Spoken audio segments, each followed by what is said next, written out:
All right, guys. Next up, we are going to talk about the single lung hit, which we kind of already covered a little bit, I would say, in our shoulder shot, because I think ultimately that's probably one of the better case scenarios is that you did puncture through, that shoulder blade and get into at least one lung, right? But there are a variety of other shots that do end up with only getting one lung. I'll give you guys a scenario for me personally. A couple years back, which strangely enough was 8 years ago now, which doesn't seem like that long, but it was. I had a deer come in that I rattled in, came straight to the base of my tree. I drew back. He turned and took a couple steps and was facing away from me, almost straight away, maybe 5-6 yards below me. I thought I could put one right down between his shoulders and come out low.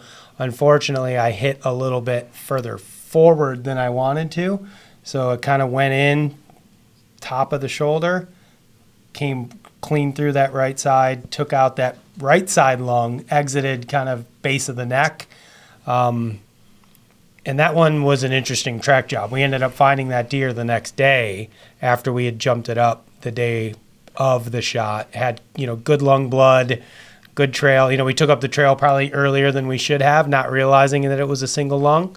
And it ended up, turning into a much more difficult recovery than I had originally anticipated.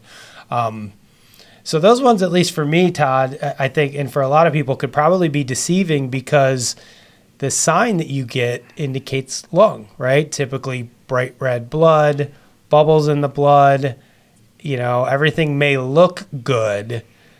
But for me, I think, if you double lung shoot a deer, it usually doesn't go very far, right? And I think for a lot of folks, you get on that lung blood and you're feeling optimistic, and all of a sudden you're 150 yards, you're 200 yards. Maybe you find a blood or a bed, and all of a sudden you're going, wait a minute, like maybe I didn't actually get both lungs.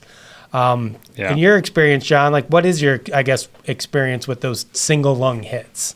Well, certainly not a favorite to go after, because the bad news is single lung hit can take days to die. They can survive it. So there is no guarantee of a dead deer with a single lung hit deer. Right. So, how often do you think you see deer that survive a legit single lung hit? I think a lot of people, when they can't find their animal, they kind of go, he must have lived, right? We try to make ourselves feel better. Like, he lived for sure. And sometimes I feel like maybe we overestimate the amount of times that the animal actually lives. In your experience, how often do you think a single lung shot results in a deer that doesn't die? Well, or live for how long? Yeah, he lived. He was still alive when you were trying to find him, and maybe he was still alive for days or weeks thereafter.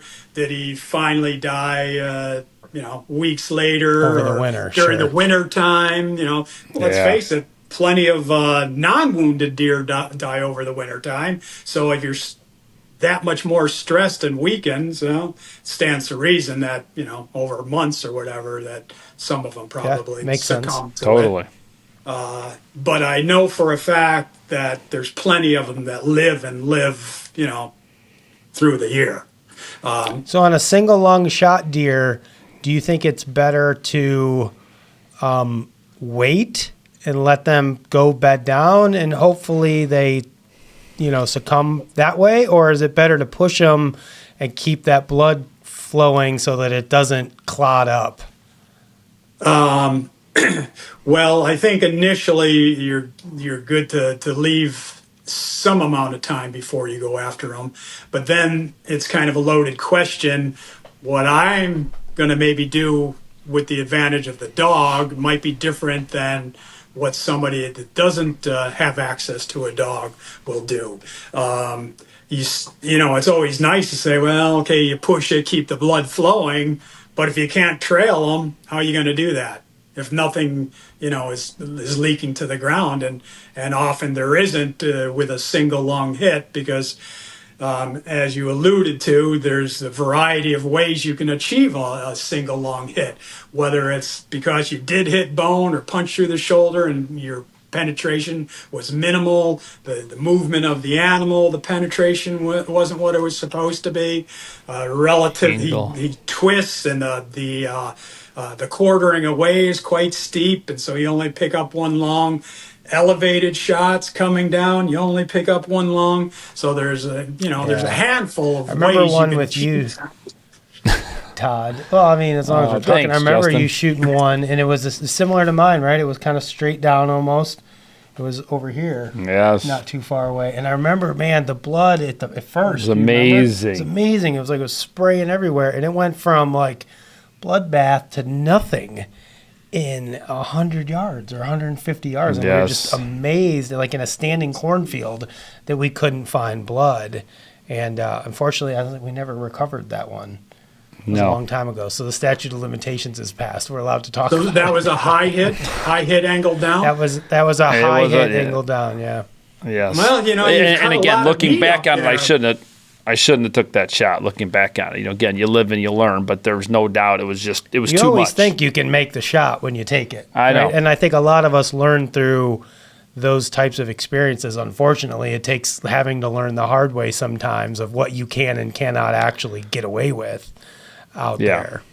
Well, and that was under 20 yards too, so just keeping things in. That's why I'm stressing, pick your shots, take only the high percentage shots that you really know you can take. Sure, you can shoot almost any angle on a deer and have the possibility of killing it. You just get lucky and hit the right thing. But that's not the game we should be playing. I mean, we owe it to the animals to really stack the odds for a clean kill. Yeah. So on a single lung, like my experience has been usually with trailing them, it's multiple beds. Generally it's been kicking them up at some point. Yeah. It's never very straightforward. I think the one that I talked about at the beginning of this probably went well over a mile. I think he went through 3 properties that we had to get permission on. And was very grateful to get that permission from those people. And in fact, one of the landowners actually came out and helped us for a while that day. But yeah, it never seems like on a single lung they just go, 100 yards and lay down and you end up finding them, if you let them sit. Probably not, unless you hit a spot in the lung where there's heavy artery or something. But otherwise, you're probably in for a bit of an ordeal. But again, it runs the gamut. I once recovered a 190 typical. It was one of those steep angle down shots close to the base of the tree. The arrow hit so high, it actually hit on the opposite side of the spine and then just went down through the top of the rib cage on that opposite side and then right back out again. All it did was clip the top of one lung, but that deer ran, and he ran a considerable distance across some open cut cornfields. And we actually ended up recovering that deer. I was shocked. I thought we were just in for a hopeless mission. Then on the opposite end of the spectrum, I mean, you're talking to the wrong guy. I've seen double lung shot deer that did not die. So almost anything's possible. But again, what's possible, what's probable. Yeah, I like the way you put that. Possible versus probable.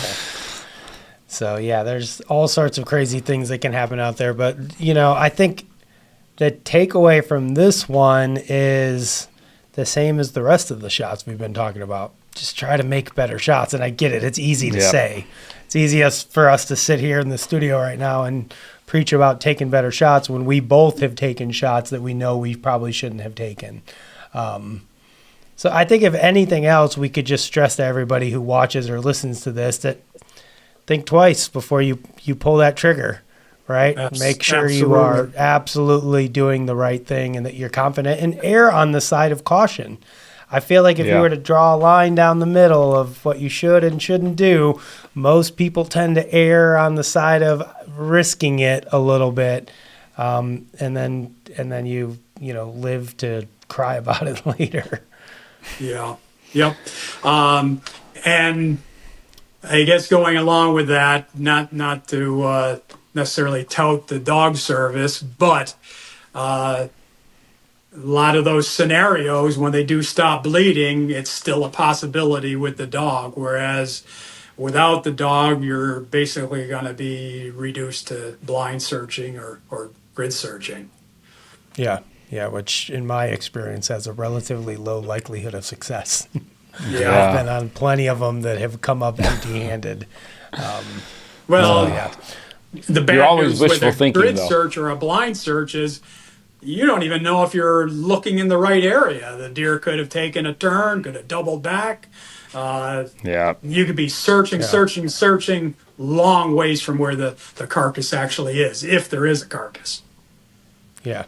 Yeah. 100%. So take better shots, I guess, on the single lung shots, give them some time, take up the trail. More time. As we've said in the other videos, if and when you get yourself into a situation where you feel like things aren't going right, stop and try to get a hold of a tracker. Like if it's something that you have the ability to do, you're better off stopping the minute you think there's a problem and calling somebody like John or another service in to help versus blindly plodding along and hoping you're going to recover your animal. Or even in the event that you don't have a dog and a handler, you can still back out on your own. If you've jumped the deer, it might be wise to back out, give them a little more time, go back in later. Of course, depending on what the bullet sign is. Yeah. Sure. Yeah, I don't think there's ever been a situation where we've jumped a deer.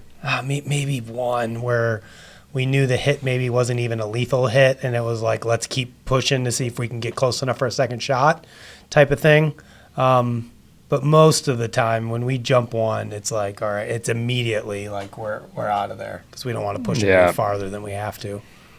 Because the likelihood is you're just going to want to go bed down again. That's generally what we've seen. When in doubt, back out. Agree. There you go. It's our next T-shirt. Well, great. That's just what I want. All right, John, we appreciate it as always. Thank you. You're welcome. Thanks, John.